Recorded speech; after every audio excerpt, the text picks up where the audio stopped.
നമസ്കാരം. ഇടത് അധ്യാപക പ്രമുഖനെതിരെ വിദ്യാർത്ഥിനിയുടെ പരാതിയിൽ പീഡന കേസ്. കോഴിക്കോട് വടകരയിലെ ചൊമ്പാല പോലീസ് സ്റ്റേഷനിലാണ് എഫ്ഐആർ രജിസ്റ്റർ ചെയ്തത്. നിലവിൽ എറണാകുളം മഹാരാജാസ് കോളേജിലെ ഹിസ്റ്ററി വിഭാഗം അധ്യാപകനാണ് ഡോക്ടർ ജിനീഷ് PS. കോളേജ് അധ്യാപകരുടെ ഇടത് സംഘടനയായ AKGSTയുടെ കോഴിക്കോട് ജില്ലാ പ്രസിഡന്റ് കൂടിയായിരുന്നു ഈ അധ്യാപകൻ. സംസ്ഥാന ഭാരവാഹിയുമായിരുന്നു. എന്നാൽ പിന്നീട് ഈ സ്ഥാനത്ത് നിന്ന് നീക്കി. നിലവിൽ മഹാരാജാസ് കോളേജിലെ അസോസിയേറ്റ് പ്രൊഫസറാണ്. വേടന്റെ ബലാത്സംഗ കേസിനൊപ്പം ഇടത് ബുദ്ധിജീവികളെ വെട്ടിലാക്കുന്നതാണ് ഈ അധ്യാപകനെതിരായ പീഡനവും. വേടനെതിരായ പീഡനം ചർച്ചകളിൽ നിറയുമ്പോഴാണ് മറ്റൊരു ഇടത് പ്രമുഖൻ കൂടി പീഡനത്തിൽ കുടുങ്ങുന്നത്. കോഴിക്കോട്ടെ കോളേജിൽ പഠിപ്പിക്കുമ്പോഴായിരുന്നു പീഡനം നടന്നതെന്നാണ് പരാതി. IAS മോഹമുള്ള വിദ്യാർത്ഥിനി ഹിസ്റ്ററി വിഷയത്തിലെ സംശയ ദൂരീകരണത്തിന് ഈ അധ്യാപകനെ സമീപിക്കാറുണ്ടായിരുന്നു. ഇത് മുതലെടുത്തായിരുന്നു പീഡനം. അന്ന് തന്നെ ഇതിന്റെ സൂചനകളുമായി സോഷ്യൽ മീഡിയ കുറിപ്പടക്കം യുവതി ഇട്ടിരുന്നു. പലതവണ ഇത്തരം ഫേസ്ബുക്ക് കുറിപ്പുകൾ പൊതുസമൂഹത്തിലെത്തി. അതിലെല്ലാം സൂചനകൾ മാത്രമായിരുന്നു ഉണ്ടായിരുന്നത്. ഇത് ഇടത് അധ്യാപക സംഘടനയും തിരിച്ചറിഞ്ഞിരുന്നു. ഭാവിയിൽ ഉണ്ടാകാനിടയുള്ള നൂലാമാലകൾ കണക്കിലെടുത്ത് സംഘടനയുടെ സംസ്ഥാന വർക്കിംഗ് കമ്മിറ്റിയിൽ നിന്നും ജിനീഷിനെ മാറ്റി. വിവാദമുണ്ടാകാനുള്ള സാധ്യത തിരിച്ചറിഞ്ഞാണ് മഹാരാജാസ് കോളേജിലേക്കും പോയത്. അക്കാദമിക് തലത്തിൽ ഇടതുമുഖമാക്കാൻ ശ്രമിച്ച അധ്യാപകൻ കൂടിയാണ് ജിനീഷ്. CPM നേതൃത്വത്തിലെ പല പ്രമുഖരുമായും ആത്മബന്ധവുമുണ്ട്. പരാതിക്കാരി ആദ്യം പോലീസിൽ പരാതി നൽകിയിരുന്നില്ല. ഫേസ്ബുക്ക് പോസ്റ്റുകളിലൂടെ വിഷയം പൊതുസമൂഹത്തിൽ വീണ്ടും ചർച്ചയാക്കിയപ്പോൾ പല ഭീഷണികളും യുവതിക്ക് നേരിടേണ്ടി വന്നു.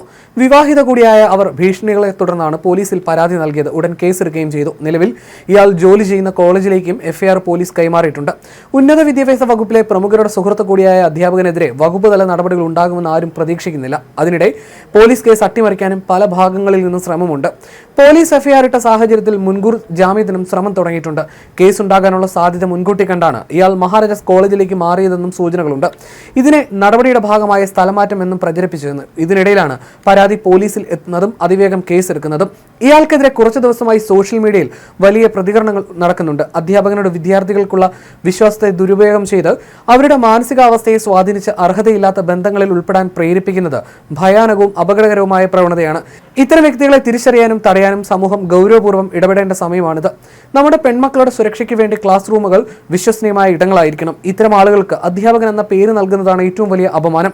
വിദ്യാർത്ഥികളുടെ വിശ്വാസം ചൂഷണം ചെയ്യുന്നവർക്കെതിരെ ശക്തമായ നടപടി ഉണ്ടാകണം. ഇത്തരക്കാരെ തിരിച്ചറിയാനും പുറത്താക്കാനും വിദ്യാഭ്യാസ മേഖലയിൽ സമൂഹവും ദ്രുതഗതിയിൽ ഇടപെടണം. ഇതാണ് സോഷ്യൽ മീഡിയയുടെ പൊതുവികാരം. ഇങ്ങനെയുള്ള അധ്യാപകരെ സമൂഹത്തിന്റെ മുമ്പിൽ തുറന്നു കാണിക്കുന്നതിനൊപ്പം ഗവൺമെന്റ് തലത്തിൽ വേണ്ടപ്പെട്ട അധികാരികളെ അറിയിച്ചുകൊണ്ട് സർവീസിൽ നിന്ന് പുറത്താക്കിക്കൊണ്ട് നമ്മുടെ പെൺകുട്ടികളെ സംരക്ഷിക്കേണ്ടത് അത്യാവശ്യമാണ്. ഇദ്ദേഹത്തെ പറ്റി അറിഞ്ഞിടത്തോളം ഒരു കാരണവശാലും അധ്യാപന വൃത്തി നടത്താൻ ഒരു യോഗ്യതയുമില്ലാത്ത ആളാണെന്നാണ് മനസ്സിലാക്കുന്നത്.